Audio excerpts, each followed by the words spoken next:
আসসালামু আলাইকুম।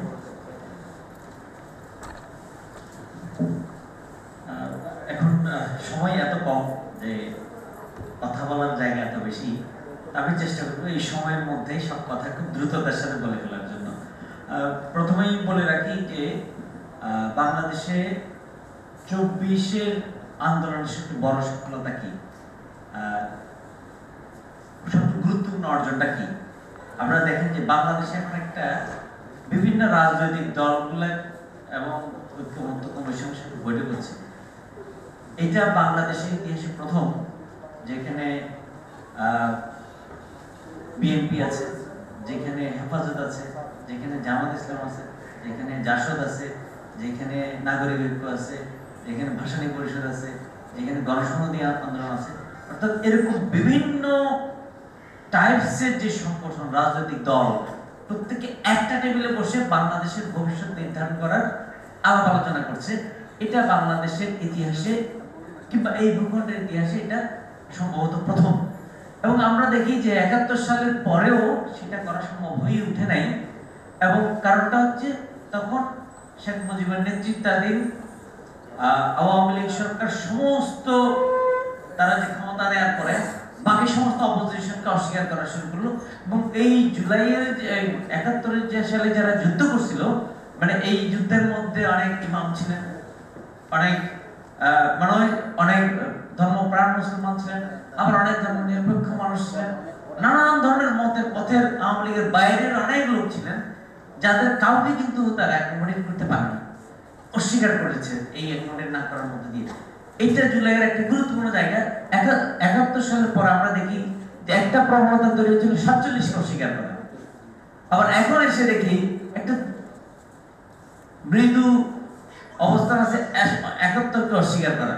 অর্থাৎ এই যে দুইটা জায়গা যদি আমরা চিহ্নিত করতে না পারি, তাহলে আমরা ভবিষ্যতে এগিয়ে যেতে পারবো না। আমরা মনে করেছিলাম এখানে ইতিহাসে অনেকগুলো মহেন্দ্রক্ষণ থাকে, যেখানে এখানে যেহেতু সামাজিক চুক্তির কথা বলা হচ্ছে, ওই মহেন্দ্রক্ষণে সমাজ, রাজনীতি, সংস্কৃতি, রাষ্ট্র সবগুলো একটা প্যারালাল লাইনে চলে আসে। এবং বাংলাদেশে আসলে এইটা এই 24-এ এই প্যারালাল লাইনে চলে এসেছিল। এখানে কে হিন্দু, কে মুসলমান, বৌদ্ধ, কি খ্রিস্টান, কিংবা হেফাজত কি, এখানকার গণসংহতি, বিএনপি কি, জাসদ, এরকম একটা ভেদাভেদ বলে একটা জায়গায় এসে দাঁড়িয়ে যে শেখ হাসিনাকে এখান থেকে হটাতে হবে এবং এখানে একটা বাংলাদেশে একটা গণতান্ত্রিক ব্যবস্থা চালু করতে হবে। এই একটা জায়গায় এসে একটা অবস্থান তৈরি হয়েছিল। এবং এই আন্দোলন আসলে একটা ডিক্লারেশন দাবি করে আমরা কিসের ভিত্তিতে কিরকম বাংলাদেশ চাই। আমরা ওইটা 1 বছর টু লেট, অনেক দেরি। কিন্তু আমরা, আপনাদের যদি খেয়াল থাকে যে হঠাৎ করে একটা জুলাই ঘোষণার একটা কাগজ বিভিন্ন গণমাধ্যম আমরা দেখলাম একটি রাজনৈতিক পক্ষ থেকে, এইটা কিন্তু আওয়ামী প্রবণতার একটা সিমটম। মানে আওয়ামী লীগ সব করছে, শেষে দিয়ে দিল, ভাই আপনারা স্বাক্ষর করেন, ভাই করেন, নাই করবেন না, ভাই পক্ষে না হয় বিপক্ষে। এইটা আমার মনে হয় জুলাইয়ের এই জায়গায় একটা বড় রকমের গলদ তৈরি করেছিল, যেটা এরপর আসলে টাইমলাইন দিয়া। অথচ এটা দরকার ছিল প্রত্যেক রাজনৈতিক দল বসে সরকারকে প্রেশার করে যে আপনি সবাইকে নিয়ে বসেন, বসে যেটাতে সকলে একমত হবে সেটাকেই ঘোষণা হিসেবে দিতে হবে, এবং যেটা পরবর্তী সংসদে এটাকে রেজুলেশন আকারে এটাকে পাস করতে হবে। এই পথে কিন্তু আমরা হাঁটলাম না। এবং আমরা যেটা করলাম সেটা হচ্ছে যে এখানে এখন একটা দল, অনেকগুলো দল, সব দলগুলো একসাথে বসছে। এই বসাটা কিন্তু দীর্ঘদিন হয় নাই। এই না হওয়াতে একটা এমন একটা বিরোধ পরিস্থিতি তৈরি হয়েছে, সরকারের মধ্যে এমন একটা অচল অবস্থা তৈরি হয়েছে, এবং মনে হচ্ছিল যে আওয়ামী লীগ আবার ওই ফাঁক দিয়ে কিন্তু আওয়ামী লীগ কিছু উকি ঝুঁকি মারা শুরু করেছিল। কিন্তু আবার দেখেন যে অনেক দেরি হলো যে বসাটা শুরু হয়েছে। এই বসাটাই হচ্ছে জুলাইয়ের সবচেয়ে গুরুত্বপূর্ণ জায়গা। আপনারা দেখেন যে এইটা, এখানে হয়তো বেশিরভাগ দলেরই আগে কোনো সংসদে প্রতিনিধিত্ব ছিল না, কিন্তু তারা এই অভ্যুত্থানের কারণে তারা একসাথে বসে ভবিষ্যৎ বাংলাদেশের অনেক কিছু নির্মাণের জায়গাটুকু তৈরি করার চেষ্টা করছে। দ্বিতীয়ত আরেকটা জিনিস যেটা বলবো, যে জুলাই অভ্যুত্থানের আরেকটা গুরুত্বপূর্ণ যে বৈষম্য বিরোধী যে আওয়াজটা, বৈষম্য এখানে এই যে আমাদের হেফাজতের আমাদের মুরব্বী যে বলেছিলেন, মুরব্বী না, উনি আমাদের সভাপতি হবেন, যে উনি একাত্তর দেখেন নাই, আমরাও দেখি নাই।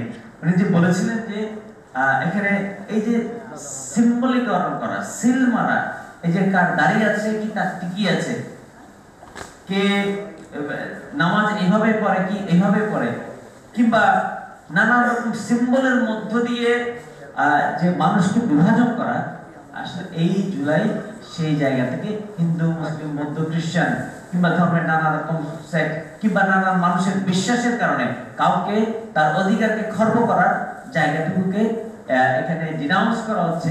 এই জুলাই অভ্যুত্থানের একটা গুরুত্বপূর্ণ জায়গা। এবং এই কথা বলেই শেষ করব, জুলাই আসলে একটা ন্যায় বিচারের আওয়াজও তোলে।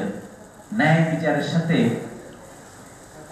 এই যে কিছুদিন আগে সরকারের পক্ষ থেকে বলা হইলো, একজন আমলা বলছেন যে মব হচ্ছে আসলে এক ধরনের প্রেশার গ্রুপ। এইটা একটা ভয়ঙ্কর জায়গায় নিয়ে যাবে আমাদেরকে যদি মবকে আমরা প্রেশার গ্রুপ করি।